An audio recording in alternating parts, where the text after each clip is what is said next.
entrepreneurs, movers and shakers in the industry. Welcome to the People of Power Show. Silly one? So what is it? I gotta share it, right? Oh, there you go. So you got to share it. So you're all on, see? All right, now you got to share. You got to share Okay. my phone. Oh, we have to share. That's right. I got to share it, right? All right. So you're watching yourself. How cool is that? Oh, That is really cool. oh, this is kind of dope. All right, so I just shared that, so I can take that All right, I shared it. Power Show. All right. Yep. You shared it? You good? Yeah, You everybody's good? on here. The whole You good? world watching this. All right, the whole Yeah, world. Andrew Gillum watching too. Watch it. Don't worry about it. Oh my gosh. Everybody, right? Yeah, Andrew watching. Don't worry about Okay, so let me guess, you want to get your shout outs early? Because, sometimes people forget at the end. Oh, shout out Andrew Gillum campaign. Y'all know who we voting for. Nicole. Yes, one time for FAMU, one time for Andrew Gillum. Yeah, Okay. so So excited to see. he'll probably watch it later. You know what I mean? We position. cool. You know what I mean? He'll probably watch it later. And congrats. I'm sitting next to a 40 under 40 nominee. Yes, So I one was time. honored Yes. with being nominated for the 40 under 40 with Legacy Magazine down in Miami. And I mean, I'm with some heavy hitters, so I'm humbled to be nominated for that right now. Yeah, I saw so the shout out video. to Russell and Dexter. Thank you guys so much. It's an honor. Hey, Timothy. Good job, guys. Hey, Keep up the good work. everybody. Legacy Magazine. I say if you need to advertise in a magazine or in a newspaper, support our own, support people that are doing big things. Dexter Russell been giving people awards for years. And he's shouting out to people that don't get seen. So anybody, before you put something in the Palm Beach Post or before you put something in the Sun Sentinel and the Herald, make sure you support our own. Shout out to Legacy Magazine. You also got South Florida Times. You also got a whole bunch of other newspaper articles and newspapers and magazines that are out there that are reporting on the stories and they're shining light into people that are doing good things in the community. So if you're gonna put money anywhere, make sure you put it with us first. So shout out to you guys, Legacy Magazine, big ups. At one time, for my husband Wesley, he also was a nominee. So I'll be joining you all. And I think it's so important, especially when you have someone like in a marriage that's out there trying to do things. And the other half is great when they're doing things too, and that's why we have you together, because you're like, I call you like the power couple of Palm Beach. I mean, if you say so, then we got to live up to that. No pressure. No problem. No pressure. He called me the queen today, so that made me have Of course. pressure. That's how you got to carry it. So that's what you are. Right. You walk around with your crown. Make sure you adjust it in the morning, and make sure that the world knows. Everybody try to come at you wrong, be like, excuse me, right? you must not Let me see. shook my crown. You must not see what's on my head. That's how I feel everybody should. People always ask me why I named the group Kings and Queens Socialites, and I was like, because sometimes I think we forget what we are. I think we forget where we came from. We do. We came over here as kings and queens, and that's how I still carry them out. That's how I still feel. I feel like the black woman is a queen, and they should carry ourselves that way. She should think you like did a good that. job picking them. You did a good job. I did. Well, we're just all over the place right now, but it's okay. It's okay. It's okay. But Let's always bring it back. yeah, we're gonna bring it back. Let me get a little formal right now for the people that don't know me, because we're sharing. So I always say your peeps are gonna know my peeps are gonna know your peeps. So for the people who don't know me, my name is Kitty London. I am the entrepreneur as well, but I highlight entrepreneurs, CEOs, community leaders, athletes, soon to be celebrities. I got some celebrities coming, but people who are doing big things. And every week I sit down with phenomenal people. So today I am in the middle of the successful sandwich. Hey. And and it was so funny because when I was doing the flyer, I was like, oh, the Adams, and it's really the Ramseys. The Ramseys. I was like, the Adams. What's that song? The Adams, she's like, However, you can take a half, but I said, let's put it with the Ramseys. That's the last the Ramseys. Okay, so what we're going to do this time, we're going to start with the lady first, because Dr. Ramsey was on the show when I was on radio. So, people, That's right. he's always everywhere. Yes. I'm really thinking he's going to need a mobile service, so. Ain't doing no more. No. Calm that down. Hey, Sean. God got to tell me that one. God got to tell me that one. You might have told Don't you. give me a fourth job. I don't need a fourth job. I was used as the vessel. Okay, but we're going to start with you, Ms. Ramsey. So for the people who don't know you, we start with a background check. Okay. So just kind of tell us a little bit about you and what you do. All right. So I My formal title is nuclear chemistry analyst. Oh Lord. I always get that reaction when I say that. But pretty much what it is that I do, and I work for Florida Power and Light at one of the nuclear plants. We actually have a plant up on Hutchinson Island in St. Lucie County, so I commute up there from West Palm. Wow. And pretty much my job involves managing the water chemistry to make sure that we protect the reactor, and we're also protecting the environment. And the water that we're discharging has to be within federal, state, and local limits for chemicals or for any kind of radioactive releases. Wow, that's a lot. It's a lot of pressure. It sounds, well, It can sounds be. like, yeah. I mean, It it's a can big be. responsibility. It's a lot. Last month, 2 months ago, I got to go. So every so often they get Came to to do the like family a day. family day where So we people do get like to a tour? come. You get to do Yeah. a tour. Oh, So You didn't understand. I didn't know what it was. And she's up there for 12 hours. She's like, she worked at a nuclear plant. To tell you the truth, I had no idea what my wife did. I just knew she came home and she get paid every 2 weeks. I really didn't know anything else. I know she worked at a nuclear plant. So when I get to go to this plant, I get to do the tour and all of it makes sense. But listen, it's like Homer Simpson. I'm gonna be blunt. That's You what have I to wear, felt like, like. the suit She and had all the that? suits on. They had the glass. They had all the buttons. So we did a demo. It's like it's Homer weren't Simpson. really So if you in want to know any what my kind wife of does, situation like think that. of Homer Simpson when they drive to the plant and they got the steam coming out of the two tops or whatever. That's what it looked like. The water goes in and heats up. They use the energy from the heat and to make energy, and then they cool it back down and spit the water back out. Hopefully not to let go too much nuclear waste. That pretty much was the gist I got from the tour. Okay. But it was like Homer Simpson. It was cool though to be able to see it. So when Right. she tells me like what she's doing, I can understand now, because when you go on a nuclear plant and there's like dirt and pipes and oil and all kind of stuff all around, I'm like, oh, okay, that's why, there'd be dirt in the car. Like, you know what I mean? Like, Right. now I get it. So you really have a dirty job. Yes. Yeah. Okay. And Nicole Latrice is saying hello, fam. Hey, Nicole, what You know, up? yeah, on the People of Power, we engage our viewers. So I don't like them to sit there and feel like we're just like ignoring Talking them. So at every them. now and then, I'm Nicole gonna will get never up. be ignored. Yeah. She's I gonna gotta make say that. sure Oh, yeah. she'll blow my. She's not gonna be ignored. You know what I mean? Okay. She's gonna be recognized. You see We what I'm gotta saying? make sure. We gotta make our people feel like they're Of amongst course, of family. course. Okay, so you got this nuclear job here, which is like you said. So when you went to school, like, what was your major?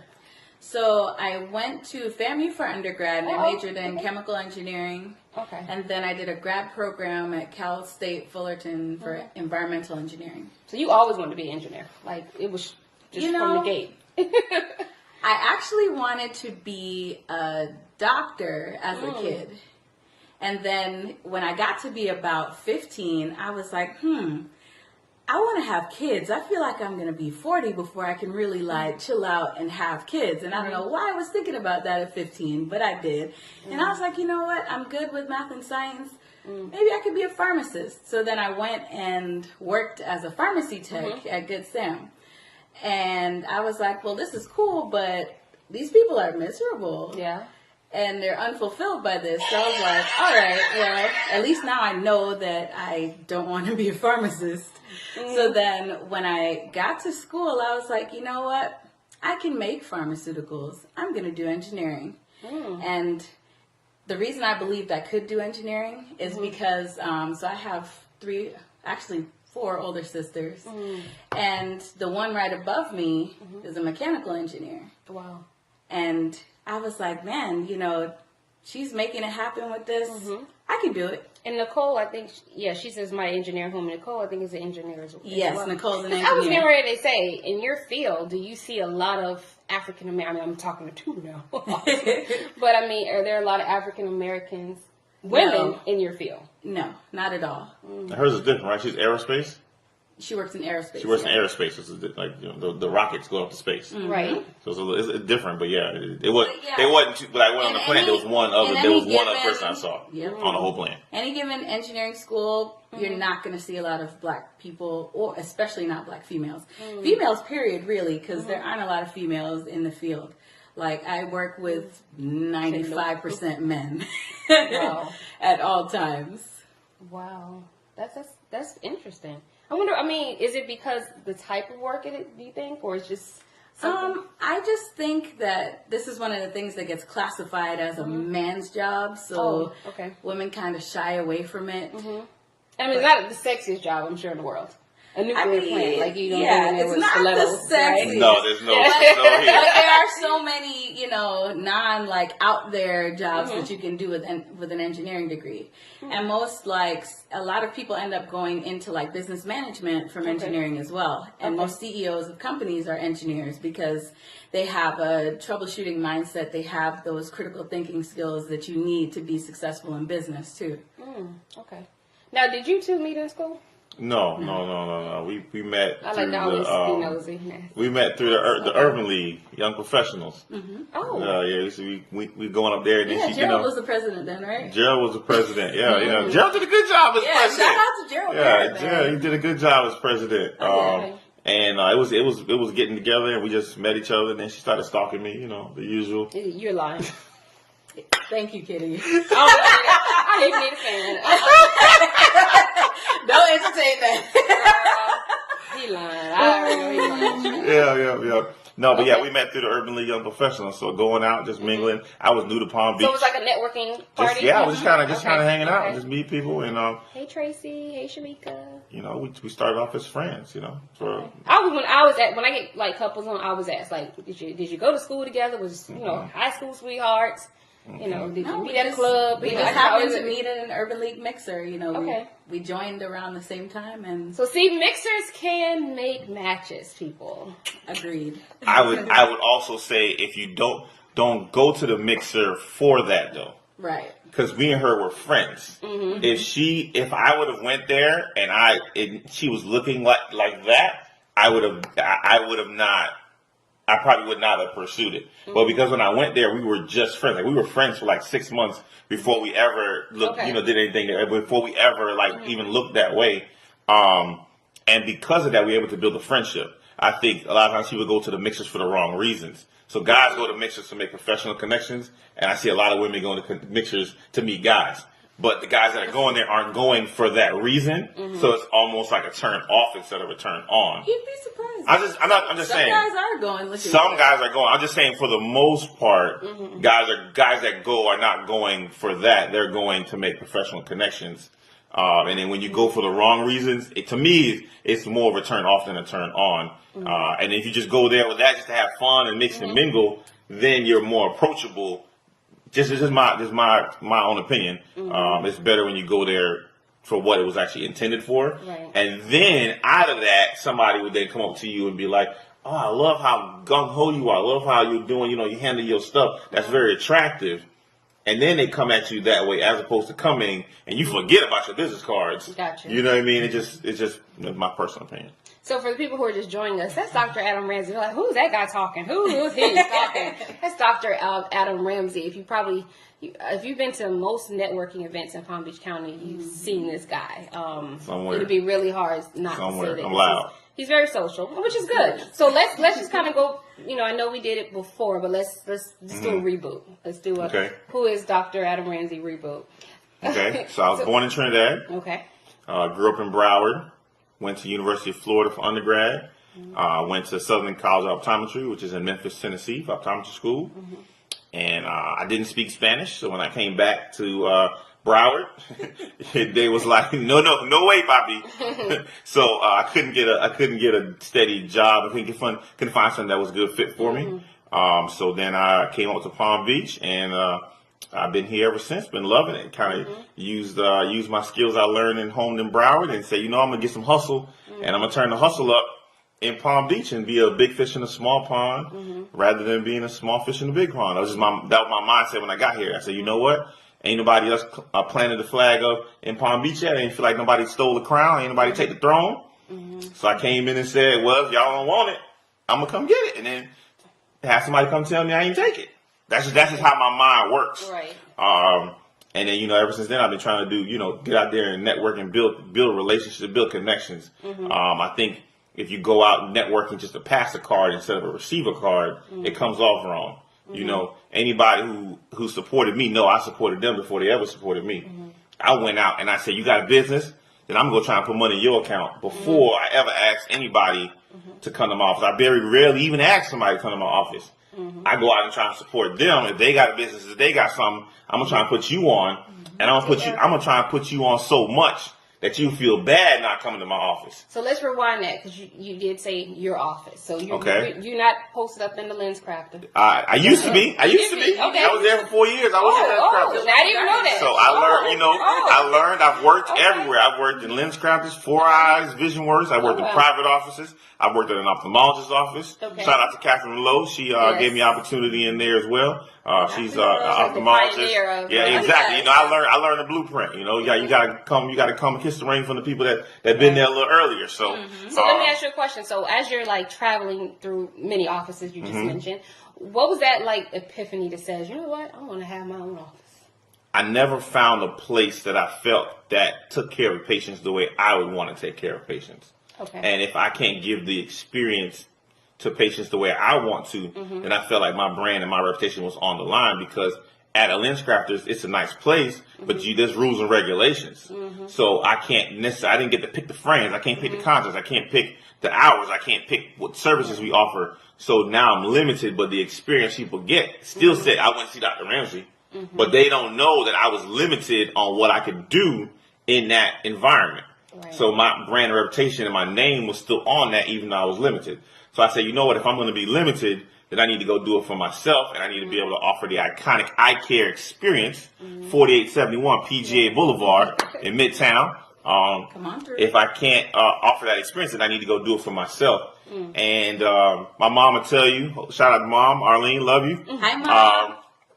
She'll tell you that I never was one to really, I never took direction very well. Yeah. I never really was one to I didn't like people telling me what to do. Okay. Help us on that. Now, let me ask you a question, because I hear that with, you know, for people who are looking for the wannabe entrepreneurs, maybe you're already an entrepreneur, but do you think, in your opinion, it's that itch to say, like you said, I don't like to follow directions. I kind of want to make my own rules. I'd rather sing and swim on my own accord. Now, do you think that there's like a thin line between that entrepreneur spirit feeling like that and just people just who are just rebellious? Right. Just don't want to follow instructions. Definitely. I don't think everybody can be a boss. No. I would not say this life ain't for everybody. This life ain't, it ain't there for everybody. But you have to say, you know what, I'm going to work harder and I won't be outworked. And you have to have that mindset and that personality that I won't be outworked. And because of that, I'm going to try harder than the next person. Being an entrepreneur, one day you feel like a genius, the next day you feel like an idiot. And sometimes in the same day. So it's not for everybody. I tell people that want to go do it, you got to really want it. You got to really say, you know what, this is what I live and die for. And it's important to me to do it. And I have a burning passion and desire. You know, my biggest thing when people ask me, should I do this? Should I go start this business? Should I do this company? Should I do whatever? And I say, don't look to open a company, meet a need. You know, if there's a need being unmet, you don't have to be the best entrepreneur. Right. You know what I mean? Your business model doesn't have to be perfect. If you tell me it's raining and you selling umbrellas, how good does your business have to be? Not very good. Because people need. But if you sell umbrellas in the dry season, right, your business got to be real good. Your umbrella got to be real good. Your umbrella game got to be. Your umbrella better sing for It got to feature some AC vents. It better be an AKA umbrella in front of the AKA convention. You get what I'm saying? Like, otherwise, you're not going to sell. But if you have a need that's unmet and you feel and plug that need in, you have a chance to grow and develop your business while you learn. But I see too many people that because your mama like her cooking, you're going to say you're going to open a restaurant, you're going to be a caterer. Yep. Not just cook, there's a lot of caterers. Yeah. What is your catering going to be doing different than somebody else catering? Yeah. What need are you meeting? If you're not meeting a need, if everybody's selling conch fritters, there ain't it might taste a little bit better, right, but not enough. But if you're the only one offering a service, or you're offering a service that's unmet, that's different, and you're allowed to grow your business. So, you know, everybody see me as Dr. Ramsey and I'm here, but I also try to help people to learn from my mistakes, because I've learned from other people's mistakes. I don't believe in, having to learn on my own. I don't need to fail to learn from something. I'd rather learn from somebody else. You know, I'd rather copy perfection than create stupidity. You know, I'd rather go see somebody else doing it and learn from them. So then I try to feed that back to other people and say, you know what? Hey, don't make the mistakes I made, because I've made mistakes. I'm still making mistakes. Every day I make a mistake. But I choose not to make the same mistake twice. Okay. You know what I mean? I can make a mistake. You can learn from a mistake. It's making it repeatedly that's what, you know, that's the issue. It's like, all right, I mess up. You know, we have a staff meeting. Hey, this and this to happen. Let's not have that happen again. And we don't. And if we do, I'm real mad. So let me ask you a question. You don't even have to mention any names, but you, like you said, you were working for other people. Now, I think you have two kind of people when you're working for other people. You have the person that says, you know what, when you make a decision and say, I want to go on my own. You have two people. You have one that says, you can do it. Then you have the other people that feel you're a threat. Because now, you know, you've been working under them for so long. They have control over you. They see your potential. But it's like, no, man, you don't really want to do this. You know, stay here. And did you get that when you? I got fired the day after I told them I was opening my office. Yes. So, Literally the day after, email. Via email. So Via email. So yeah. So make sure you got your stuff together. So you were already, but see, you did it kind of the smart way. You didn't say I'm thinking about going on my own. What do you think? You already kind of was doing it, and the person I was working for knew for about a year that I wanted to open my own office, and he was supportive of it. Okay. But he never thought I was actually going to do it, because a lot of people talk, right? Right. So it's like water cooler talk when you say I'm opening my own office, I'm having my own business, I'm gonna start my own radio show. It's like it's water cooler talk. It's just what you talk about on Monday morning about your weekend. Right. But the day you actually started, they're like, oh, this dude for real. Oh, you can't work here. You got to go. You got to go. Email Sunday night was like, don't come in tomorrow. I was like tomorrow? I already ironed my clothes. Like, well, I woke up on Monday and was like, I ain't got nowhere to go. I was like, okay. I guess I'm for real. I guess I you know. Didn't that make you hungry? They could put that fire on you. Oh, rent due on the 1st. So yeah, the light fire. Listen, shout out to TL Wingate Construction. Yes. He got me open in 6 weeks. Yeah, So Hey, Ashley.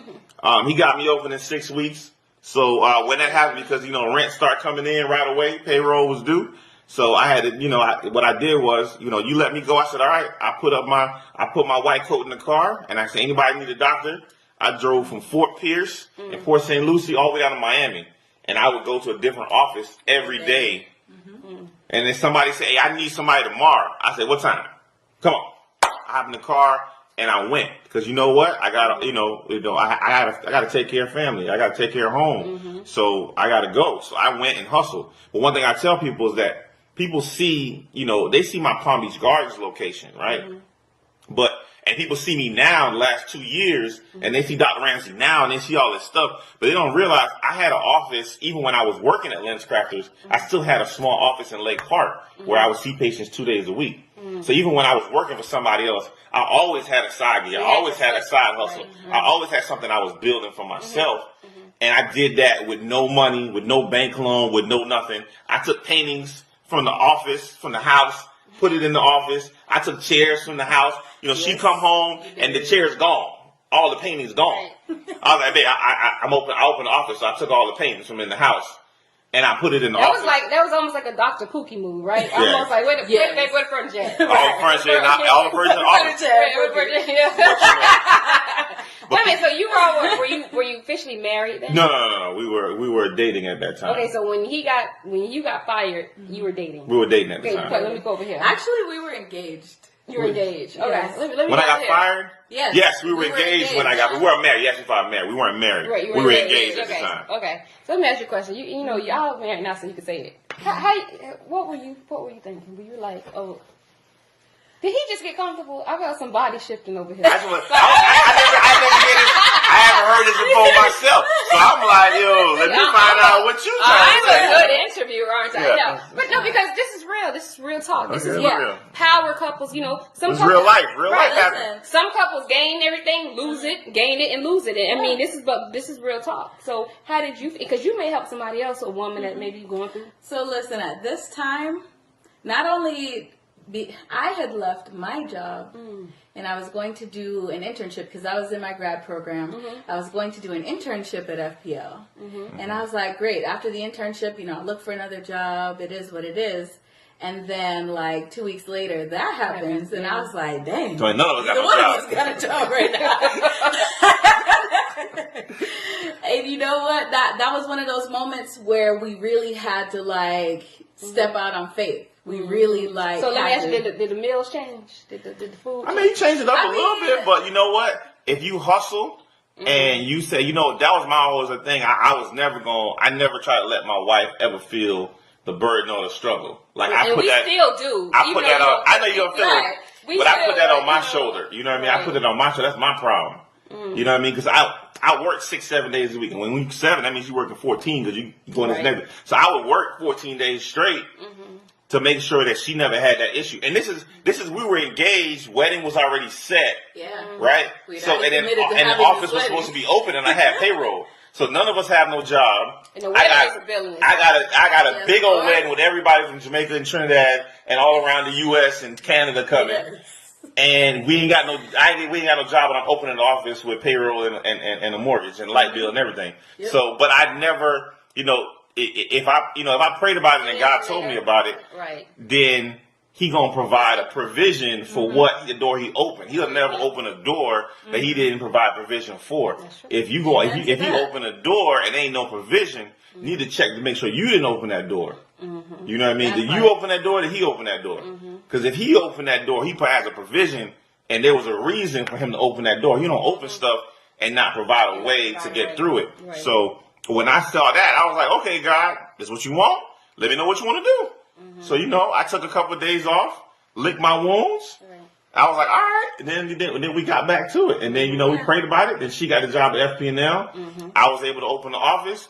I got some side jobs. I always, even when I had people that know I worked 3 days a week for other people. People thought I was in the office every day.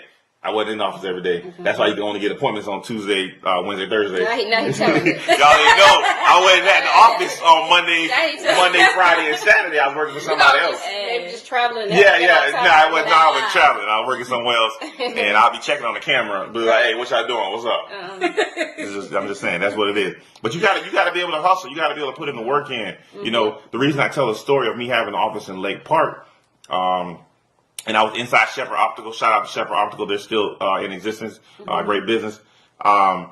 Is that people say, oh, I'm going to wait till I get the money together, then I'll open the business. Yeah. And my thing is, you don't want it that bad. Because if you wanted it that bad, you'll find a way. If you tell me you want to do something, you can find a way to do it with little or no money, and you grow it to develop it into it. Because when I went to the bank, I didn't even know this. I had to show them, tax returns of years, so they saw growth. So they saw it was a small business, but they saw it was going in the right direction, and they jumped on the ride with me to say, okay, well, I need a whole lot of money from you, but then they're like, okay, well, let me see your previous work, and they're like, oh, okay, you put your own money in, you put your own sweat equity in, you built it up to here. All right, we're gonna give you this much, and go with it from there. So definitely you have to put in your own work. So anybody say I can't do it because I don't have the funds, to me, you don't want it that bad enough because you can start small. If you want a restaurant, cook out of your house and grow it till you get a restaurant. Get a little space, grow it, open up your garage door and tell people, come on, get these fish plates. If you want it that bad, you know what I mean? If that's something you really want, then you can do it. If you want to do hair, do it in your house. It was hey, Angelina, Palm Beach Post. She gave me some shout out over there. Thank you. Oh, she worked for the Palm Beach Post? Yeah. She big time over there. I remember I went to an event. They invited me to the Palm Beach Post for an event. All of a sudden, Angelina was like the headliner. I was like, I know her. I didn't know she. And she don't even be telling people my bad. Angelina. I don't know if people gonna be hitting you up right now, but they are. They're probably in your inbox now. I didn't even know she did. She was big time over there. Like she was a head honcho. That's why she doesn't put it on Front Street. My bad. Everybody gonna be in her inbox. My bad, Angelina. My bad. Forgive me.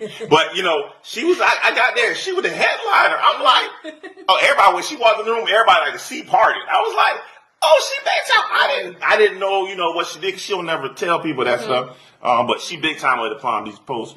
Shout out. Go ahead. So let me ask you a question. You started the King and Queen Socialites. Yeah. So I kind of call you all socialites, right? Yeah. Everybody's socialite. Be social. Well, everybody's not social. But anyway. Well, they go to fan. Where the fan at? What's the? You supposed to do Look at my hair. You got the fan. That's it. The shade. The shade hair. The shade hair. Okay, got it. Yeah, That's a shade hair. The Like. shade hair. Got you. Yeah. The hair. So what I admire about you is, you're not just a doctor. You're not just an eye doctor. Because there are plenty of doctors, but you actually make an impact in the community. You make yourself known. What makes you want to be so involved in the community? When I came to Palm Beach, I realized people that I saw out. I would go to all the networking events. So I'm on the board for the chamber. Shout out to the Chamber of the Palm Beaches Young Professionals Board. I'm on that board. I'm over in the YP board for Urban League, and I'm over here and I'm over there, and I'm looking at all the stuff, and I'm not seeing the level of professionalism. I'm not seeing the networking, and not even so much at networking, but building relationships. And I think that's where we lose it. I think if we think to just pass a card, we don't realize that you could know somebody, but do they know you? It's about when you make that phone call, when you call, if you got to introduce yourself, you done messed up. You ain't got it. You supposed to call and they say, hey, Adam, what's up? What's going on? When you get that response, what you're going to get is a yes. When you call and you say, excuse me, sir, my name is Adam Ramsey. I got your card. Remember when we went to that event, blah, blah, blah. Who are you again? You done. So let's make it. You got to build relationships. Also too. You got to build relationships with the people. So it's not just passing the card and getting the card. It's saying that after I get that card, I'm doing a follow up. I'm meeting them. I'm making a real connection with that person to where we're memorable and I understand and I'm building that relationship for just because I want to get to know who you are. I want to understand your business. I want to understand your dreams. I want to see where you're going. You know what I mean? Like when I met you and you asked me to be on the radio, after that, and I saw the vision, I touched hold to it. I'm just be honest. After that, I messaged you and say, hey, you should do this. You should do this. I want to see you do well. That ain't got nothing to do with me. That don't have anything to do with that I needed X, Y, and Z. That was I wanted to build a relationship with you, and I wanted to see you do well. Right. And when people see that and build that connection that I want to see you do well, that makes you want to support me. Because you see that I have a genuine desire for seeing you to do well. And what I saw happening was people were passing the card to get people to support their business, but they were not putting the same effort in to support other people's businesses. Yep. And that's the disconnect I see. Like I said before, I wanted to go out and I supported as many people as possible. My business idea and my personality was I wanted to go out and support as many people as possible. And in doing that, I feel like I could change the culture of Palm Beach County and say, you know what? Let me go show them what you're supposed to do. Let me go show them how you're supposed to do it.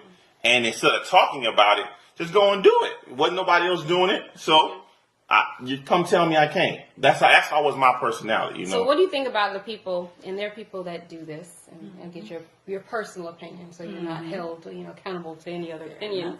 Personal. You go to some of these events and you have great conversation with someone. Oh yeah, we're going to talk. And then you call them, there's no response ever. Oh yeah. There's a lot of that going around.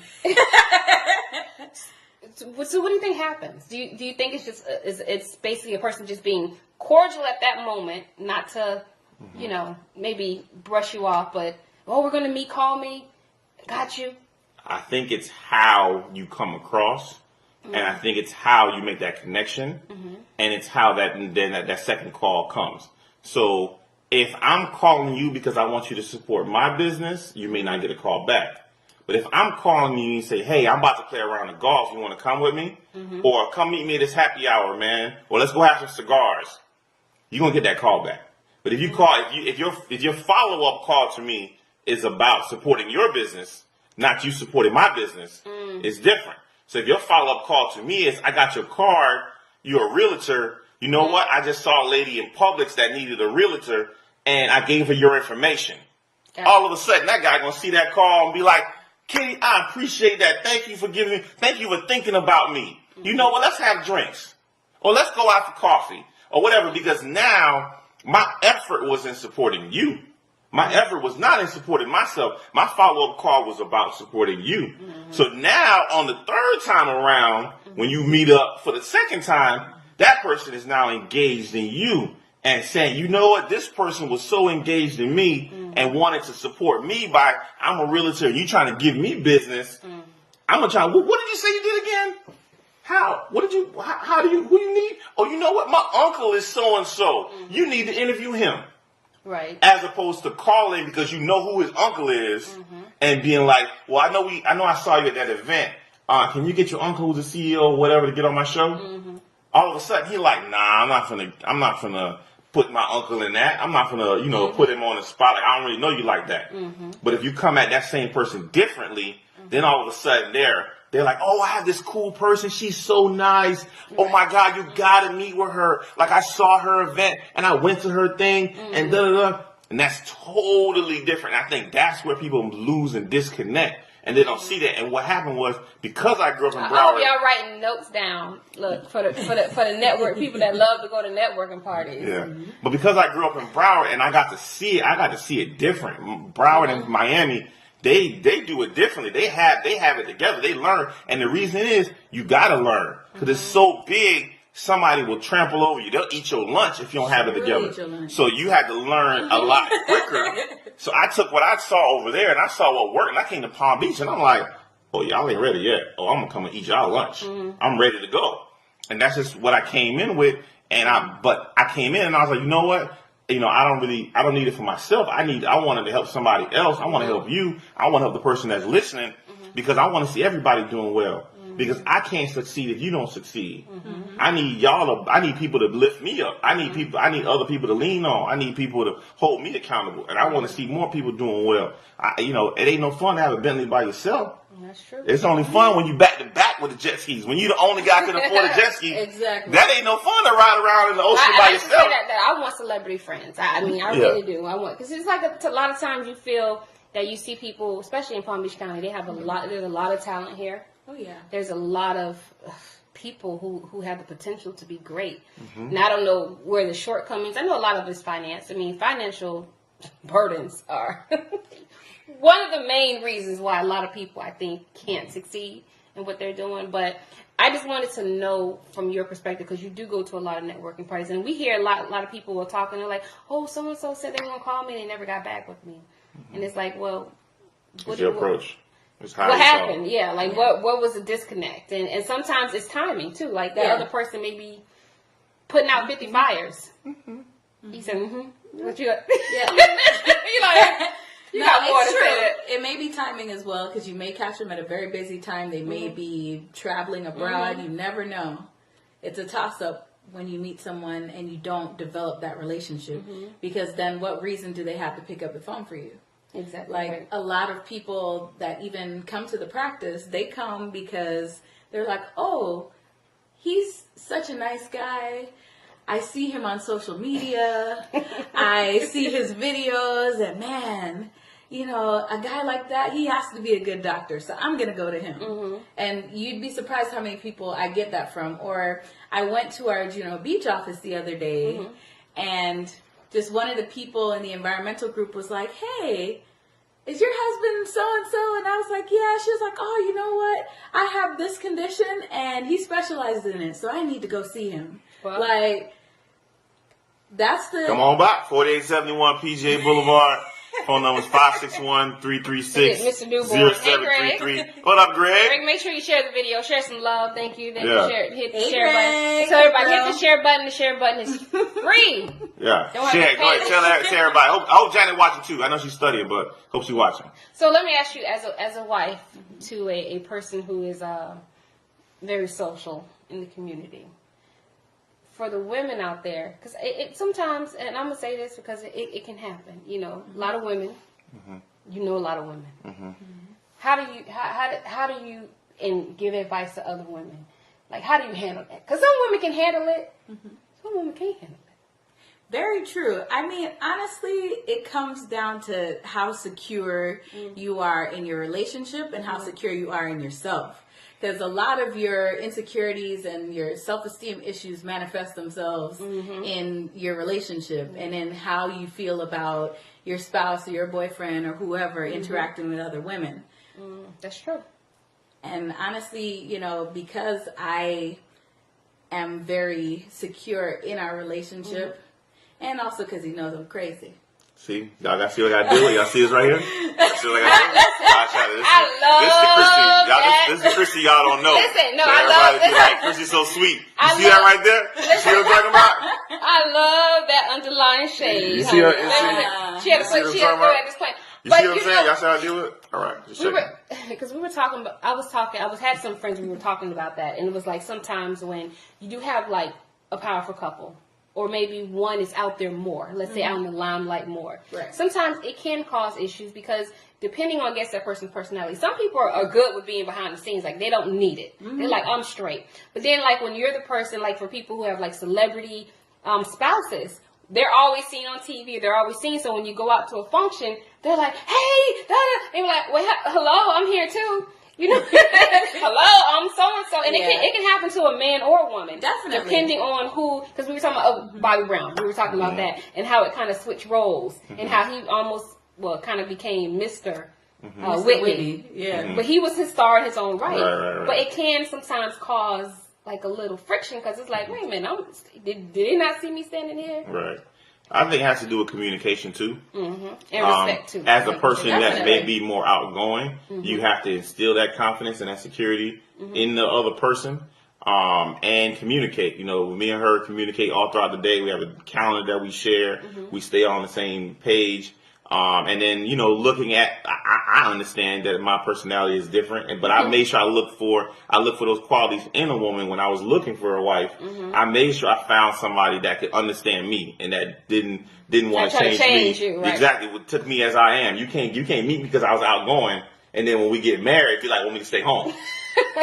Like, you met me this way. Like, don't, you know what I mean? Yeah. And then, like, to give you an example, like, when you approached me about doing the show, you approached me, and I said, you know what? No, I want to bring my wife on here, because I'm on the thing all the time. And he did say that. And I said, you know what? Nah, He did. like, I don't want to do the video. I'm already on all this stuff. I don't, do it. I said, you know what? Let me go and get somebody She's wonderful. And the initial was because he was on the show, we did the radio. So it was a little different format. So I was like, you know what? Back to school, people are gonna need glasses. Let's come back on. And he was like, hey, I want to get my wife on. She's dope. In other words, she's dope. She's an engineer. I'm like, oh, she's an engineer. Okay. So we can, put y'all two together. So I think that's important as a person that may be more outgoing and however it's flipped, to always understand it and be cognizant of that. You can't ever lose sight of that part. So I try to always communicate with her and say, hey, this is what we're doing. Are you okay with that? Or I come to her with different things and say, babe, I was approached by this. Is this comfortable? I'm going to be gone this weekend. Are you cool with that? If you're not going to be cool with that, let me know, and I'll let them know I can't go. Okay. So, having that clear communication to where that, they understand as a team, or where we going? I say, listen, well, if you want me to come do this event, then I need this hotel set up, and I need this, that, and my wife's going to be with me. So I need this, that, and the other, otherwise I won't go. So then okay. And they call me back and they make arrangements. Yes. So they understand that, it's a team, and if I'm going, unless for some reason my wife can't go, she coming with me. So I make arrangements, make sure the flight, I need 2 tickets, Wow. So, but that's just going into it, making sure that I'm a team and I need that support system. Not like, I'm just going. I'll see you when I get back. Right? Yeah, anybody, they need a support system. They need somebody there. Nobody's a man on the island by themselves. You got to have other people around you. You got to have with anything. And if you're a team and you're a unit, then you have to do that. And that comes with trust, communication. All those things are like really important. The second you lose your communication, it is very difficult. Because communication to me is like a salsa dance. You got to flow. You got to feel it. You got to know who's taking the lead. Because in dance, somebody's leading. You can't have 2 leaders. Nope. But you both dancing. We both working together. But there is a distinct leader. You can't have 2 people running it.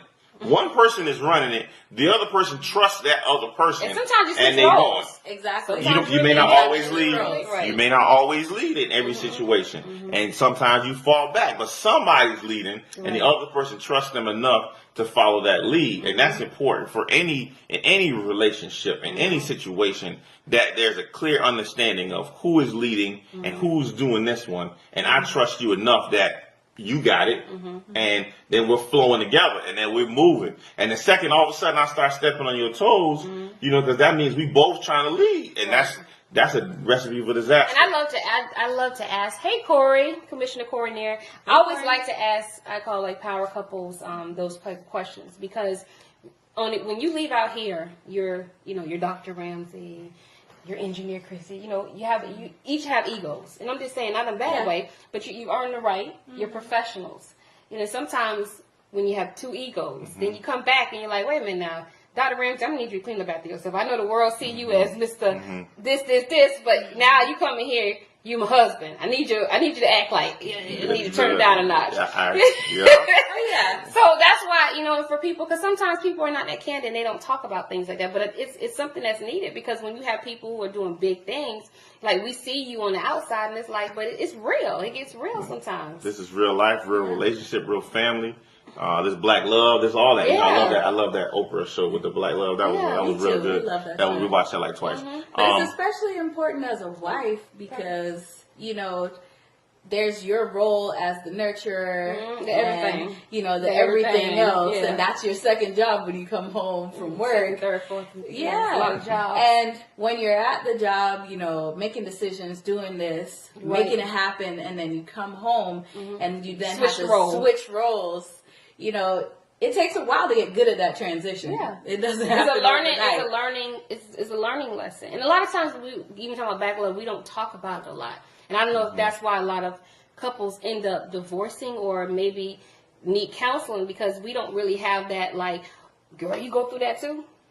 Girl, he talked to you like that? Or God, I won't let him talk to me like that. People are not candid about what really goes on in their relationships. Everybody wants their social media life to be what people see, because nobody's putting the blood, sweat, and tears on social media. Everybody's putting on social media when they're all booed up and happy, which is all good. I mean, nobody wants to air all their dirty laundry in public, but at the same time, we have to be willing to be candid with other couples and talk about fights and talk about this and talk about rough patches that you've had, because I guarantee you that there's at least one friend of yours that's going to benefit from it. That's true. And I think that's why a lot of people, when they look at people who've been married, they say, oh, they've been married 50 years and 60. But if you ever talk to those people, they'll tell you, oh, Jesus, Lord. But the one thing I would say is that you have to keep, you got to keep godly, and you got to keep other married couples around you when you're married. Because, I never saw a good marriage, like, growing up. So I never saw what it was to be a father or to be a husband or I never saw that image. So to now be in the role of trying to do something that I've never seen, I don't know how to do. I have to keep people around me. So I got people like, we got people like Greg and Janet, Courtney and Tiana. We have Cordell and Quail. We have, now Phil and Juanita. We're going to their wedding in Jamaica in October. We have our life group at church. We have, we have a lot of people that we then keep in our circle and our team that keep us, keep around us, so that we can see that we can get it together and realize, oh, we're not supposed to be perfect. Exactly. Oh, everything's not supposed to be like, you can argue. It's okay to have a fam. There you go, Courtney. We're not supposed to have, it's okay to have arguments, it's okay to have a disagreement. It's okay not to like each other sometimes. Exactly. But sometimes people that don't have those other people that can be real with you, because we got real friends. Right. Like, we got real, we know the problems. Like, we talking it out. We having group therapy sessions sometimes. Yeah. We get together, it's 6, 8, 10 of us, and we're like, hey, she tripping. I don't know what's going on with you 22 women, but we got to work it. And everybody's like, yeah, she's doing the same thing, And we working it out, because, we in it together. All our friends, a lot of us got married around the same time. A lot of us are in that circle at the same time. And we're saying, you know what, we're here for each other. We're here to understand how we go. And we're trying to figure out, how do we do life together? How do we understand what it's like to be a married man? What it's like to be in these couples? How do we lean on each other? Because when you don't have that, what happens in this age of Facebook and Instagram and everything is that the grass seems greener. Because all you see is the Instagram model, right? And all you see is the Facebook of the girl posting that she cooked and she do this and she do that. So all of a sudden in your head, you can get sidetracked real fast, Be like, why thinking my wife like ain't cooking? exactly. But your wife gonna work 120 hours Hello. at the nuclear plant. Listen. So So when you don't keep the right people around you, Yeah. it seems that people like to jump ship. Yeah. I have female friends, right? Go in their DMs and they married or they got significant others. Their DMs are full. They don't delete them though. They keep them. Why you keeping them? Why? Just in case. And the just in case is the problem. Because when I joke with them and I say, hey, let me see your DMs, and no, I can't show you them. But it's not because they want to have that just in case. Because the grass seems greener because somebody's giving you attention over here that you're not getting over here. And you're not realizing that's not how it's supposed to be. That's not how it's supposed to, that's not where it is. You got to stay in this team and understand, okay, we in it together. We made a commitment. We made a covenant before God to say that it's me and you against the world, for better or worse, sickness or health, rich or poor. And we in it and we here. There ain't no other plan B. Nope. Plan B is distract you from plan A. So you got to say, okay, we're going to be in it together, and we're saying, okay, what are we going to do? How are we going to work this out? Because ain't nowhere to go. Right. This is it. And that's what I'm here. saying. No one gives, because like if you're expecting, they say what to expect, when to expect. They have all kind of books on when you're pregnant. But when it comes to a marriage, especially professional people, and I'm not discounting anyone who's not a professional, but there's something about when professional people are married, when you actually trying to get it, like out there trying to build your brand and get it, it's draining. Yeah. Because you got to fight the lions, tigers, and bears on the outside, and then you come home and you're like, Lord, I'm like on 20% right now. But I got to give you 100 because we're married. Oh, yes. And this is the stuff that I'm glad you all are talking. This is stuff that people don't talk about. Real. Yeah, she mentioned, let's be real. She would say sometimes, she said, listen, you gave the whole world everything, but you came home on fumes, and all I had was the fumes left over.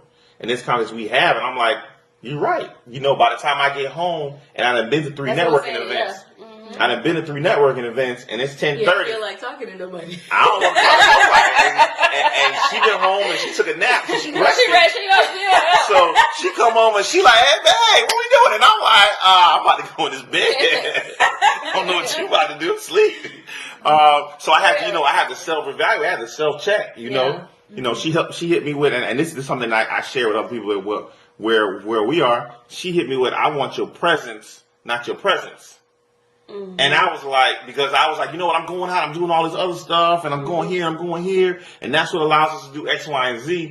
And she said, well, I want your presence, not your presence. Right. And I was like, she hit me with that. It took me like back for a minute. I was like, oh shit. But that's what God does really. I was like, okay. So then I had to reevaluate some stuff, and I had to make some choices on what's important. And I said, okay, that's what you want.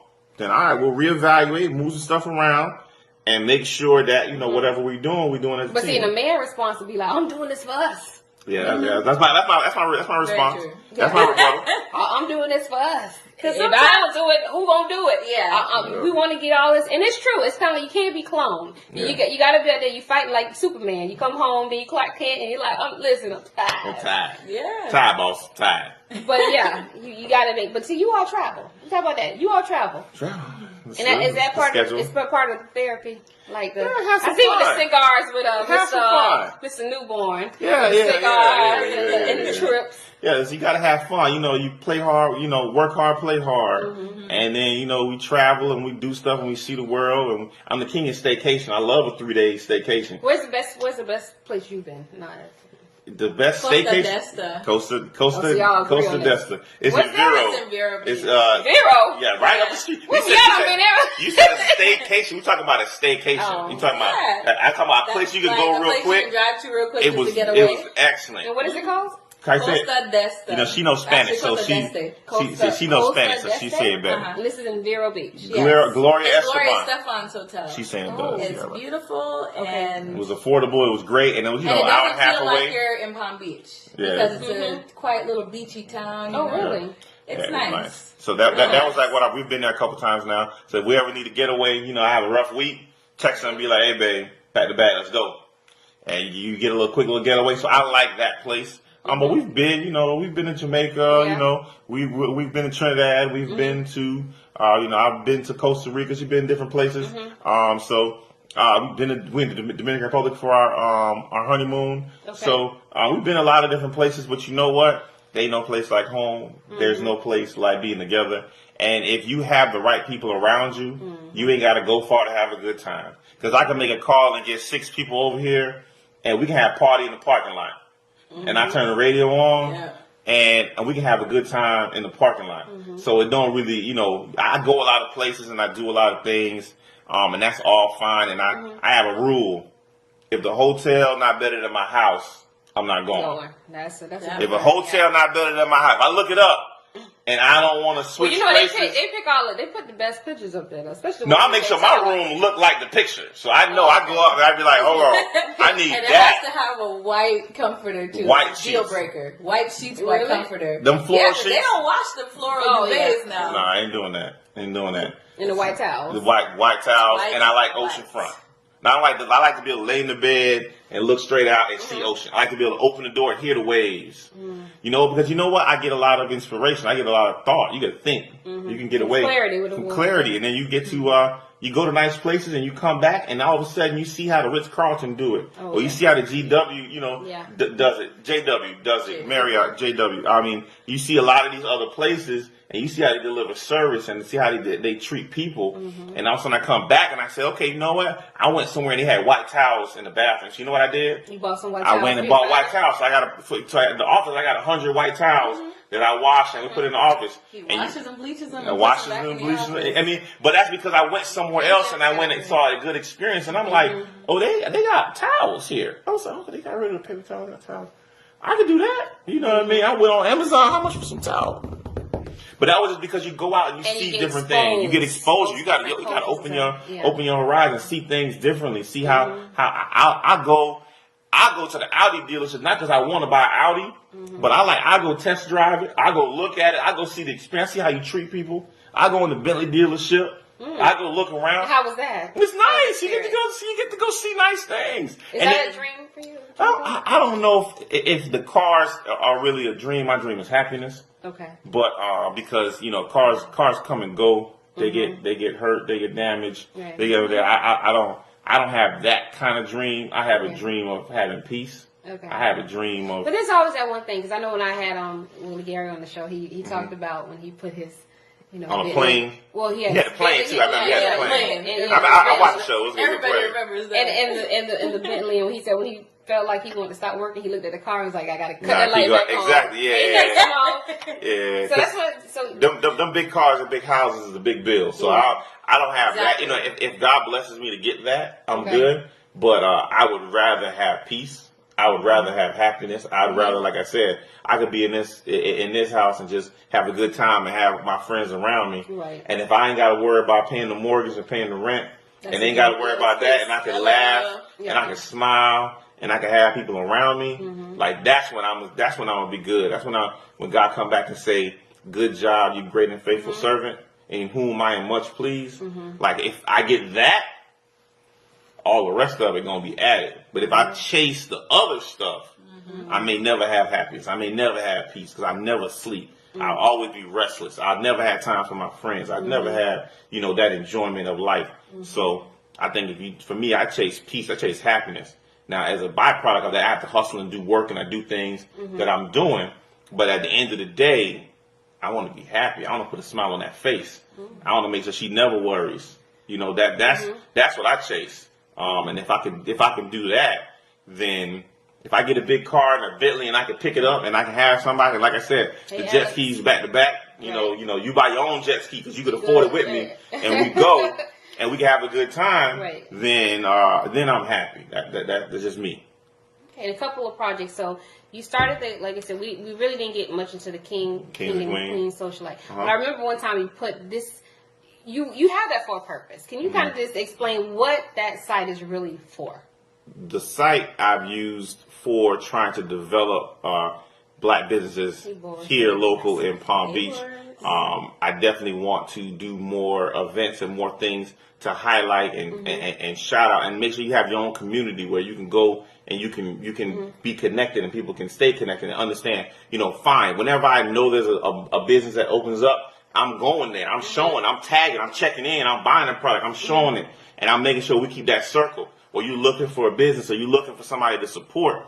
I want the people in that group to know that we are here, and I'm gonna make sure if you want to be open, you can still be open. If you want to hustle, you want to do it. The group and the